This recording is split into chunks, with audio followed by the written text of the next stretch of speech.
Iowa has a lot of great K-12 options, including public charter, private, virtual, and homeschooling. Parents need to be able to afford those options and freely choose from them, and not just parents who can afford private school tuition or are able to move to a neighborhood because they want to be in that school district.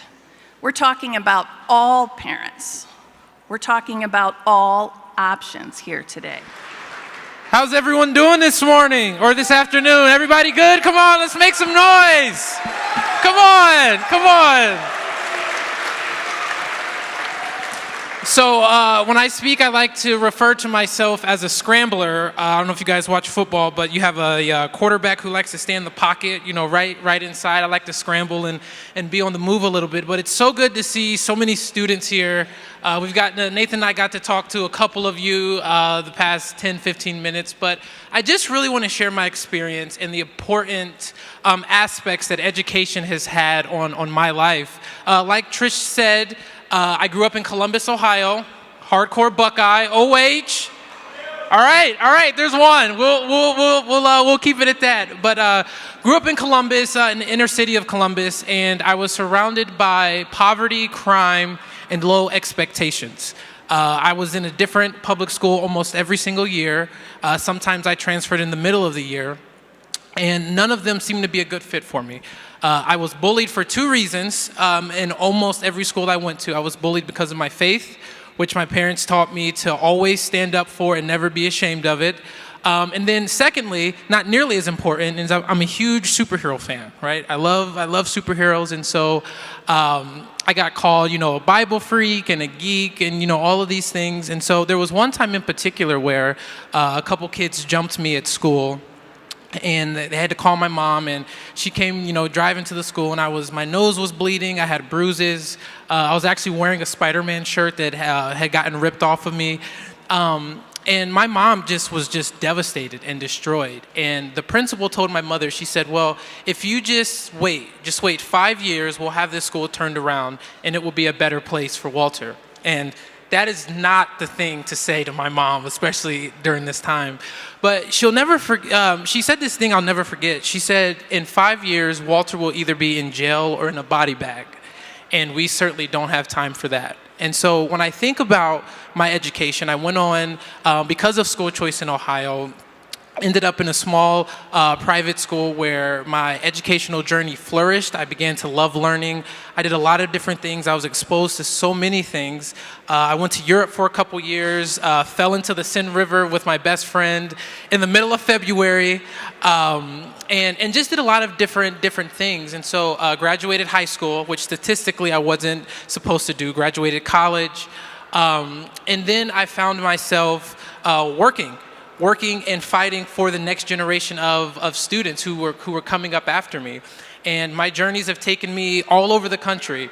I've sat next to presidents, and I've told them that I'm coming for their job and that they're on notice. Have been able to meet with governors, legislators, and people all in between, parents and families, to stand up and say that this issue matters, and that each and every one of you in this room who's a student can achieve great things because of your education. And for me, for my family, for my community, it was the only way out.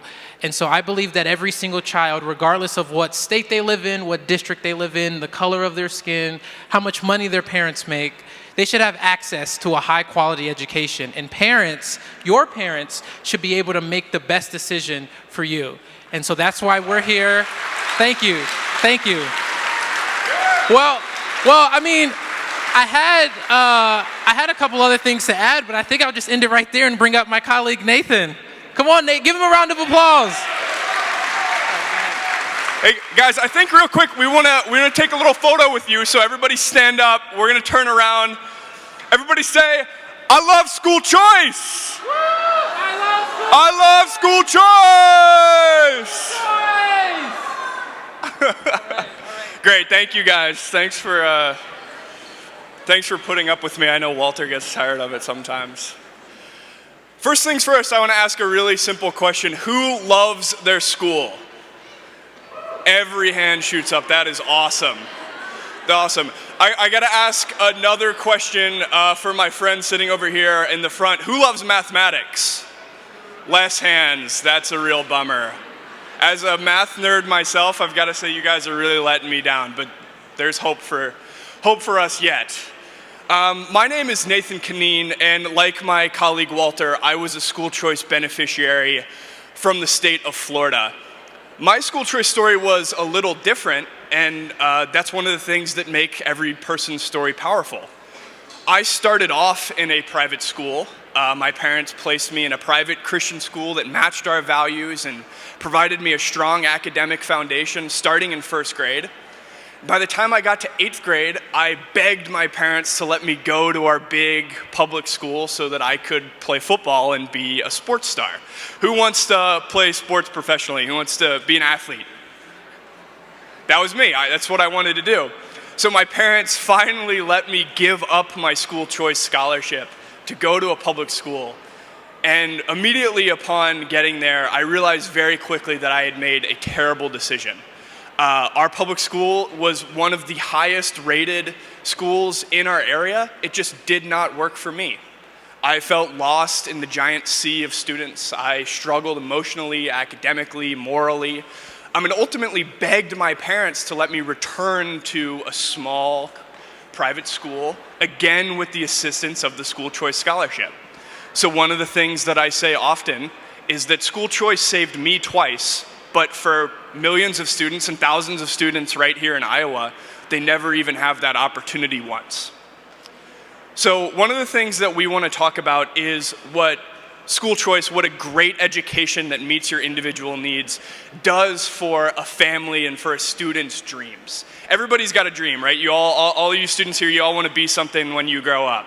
We walked around a little bit before and we asked, what do you guys want to be when you grow up? And we heard doctor, we heard veterinarian, we heard lots of teachers, we heard, we got singers in the house, we got everything. And everybody has these aspirations, these dreams, and all of those can be achieved with the help of a great education.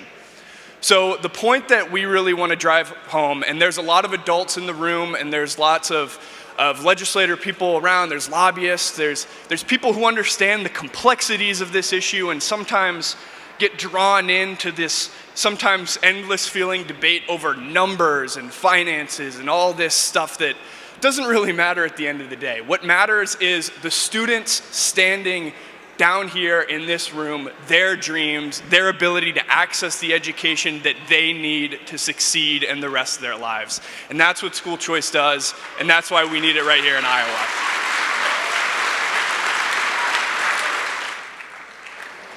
How's it going? My name is Michael, and this is Elena. Elena teaches part-time at Des Moines Christian and does some subbing as well. I serve in the fire service here in the Des Moines area. We both had the privilege of growing up at Des Moines Christian. We met in 5th grade there when our family moved down to Des Moines. So we were multiple areas of benefits from our parents making a choice of school for us to go to. Both our families had to make great sacrifices to send us to private school. Elena's dad was a pastor when we were growing up.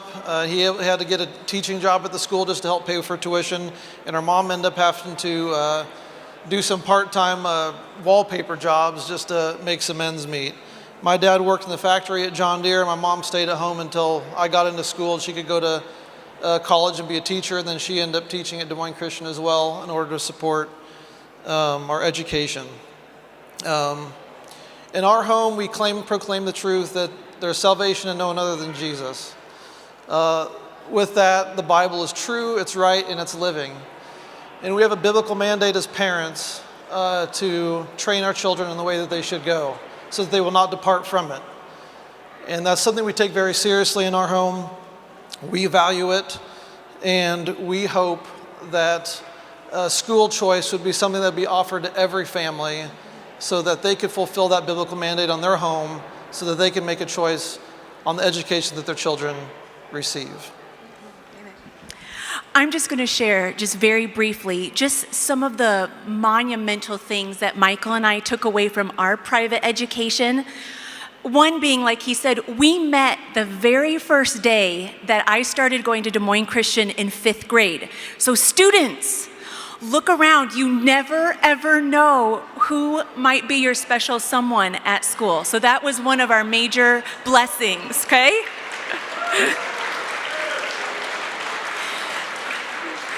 As Michael and I were talking last night, just takeaways from our education at Des Moines Christian, we both went back to the point that our faith and our relationship with Jesus Christ grew at Des Moines Christian School. At Des Moines Christian, we were able to study the Bible.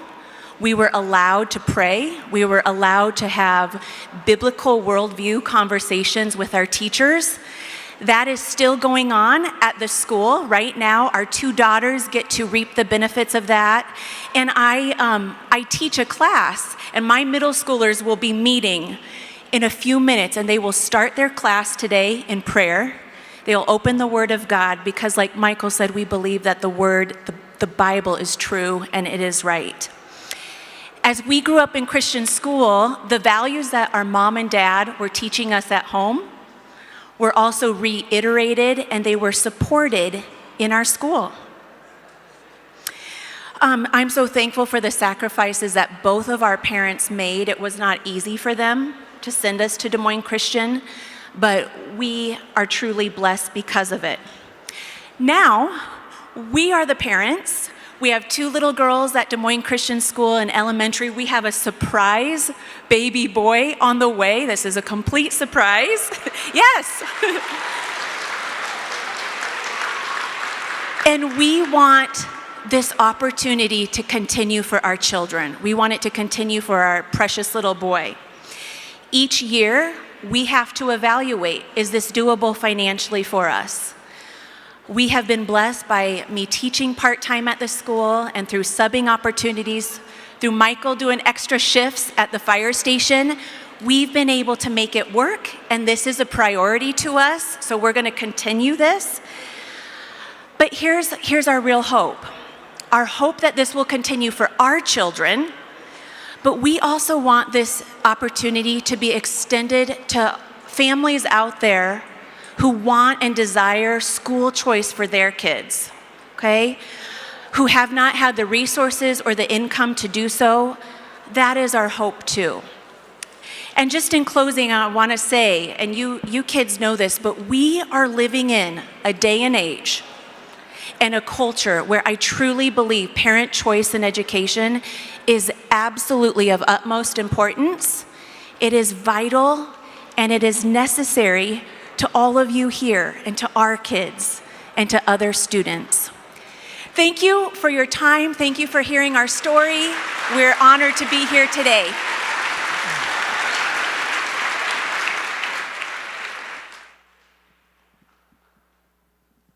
Thank you. It's great to be here today. Let's see if this works or not.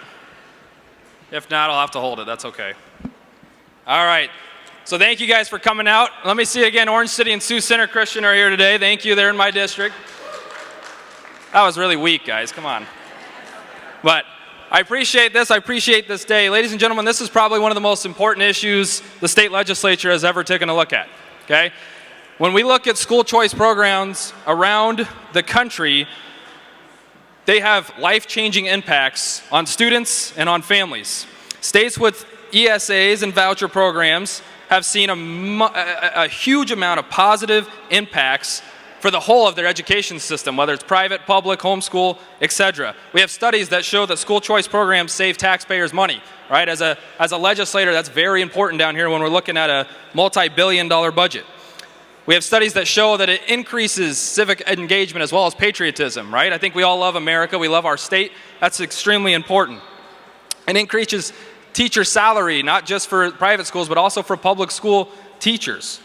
And we see test scores increasing, we see parental satisfaction and education increasing. Those are major factors that we have multiple studies on that show school choice programs are extremely effective.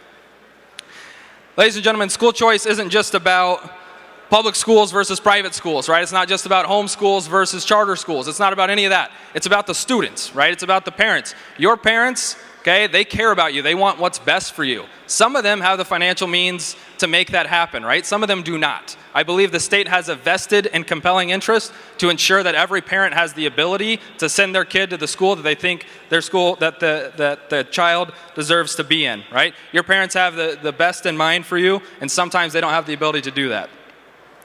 Most of the time, it's going to be, for parents, it's going to be in the traditional government public school, right? Other times, it might be a charter school. It could be a micro school or a magnet school, all right? It might be homeschool, and it might be private school. The state of Iowa right now is looking at a bill that would empower parents in education. It's probably the closest this has come to becoming law, and we have a vested interest to make it happen. Parents know what's best for their kids, they know what's best for you guys, and we should empower them to make that decision.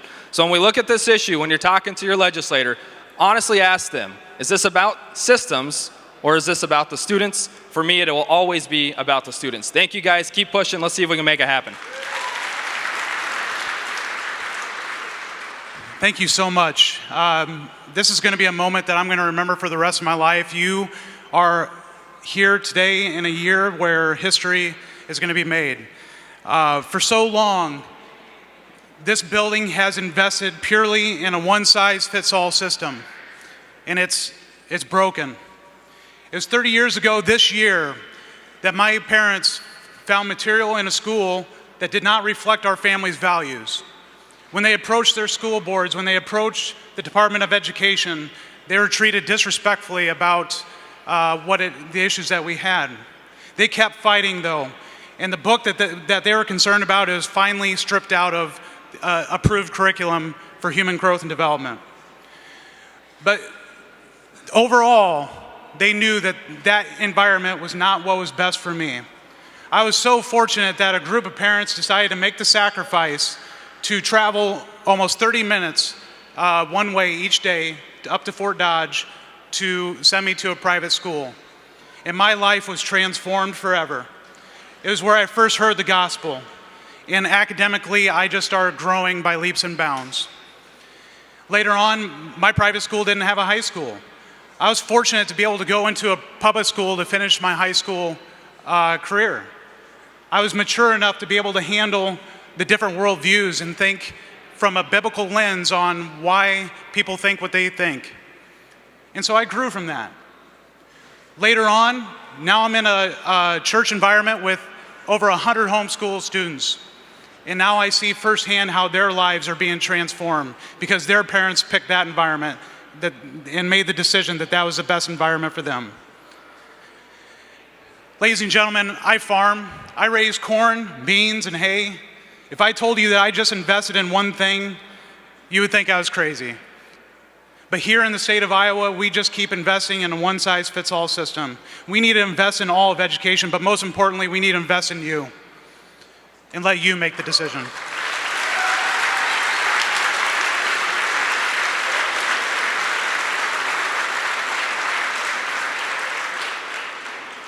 As an adult, I try to volunteer in a local private school because it meant so much to me as a child.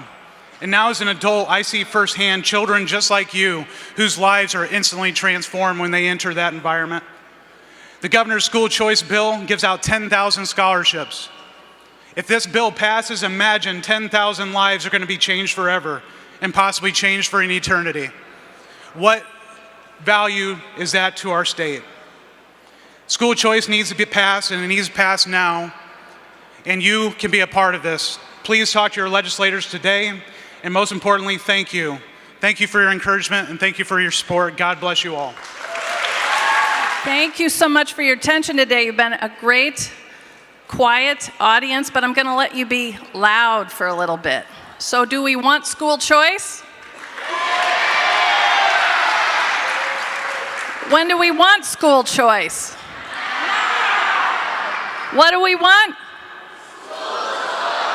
When do we want it? Now. What do we want? When do we want it? Now. Keep up the fight, keep up the faith, go visit your legislators and have a safe drive home. Thank you, everyone.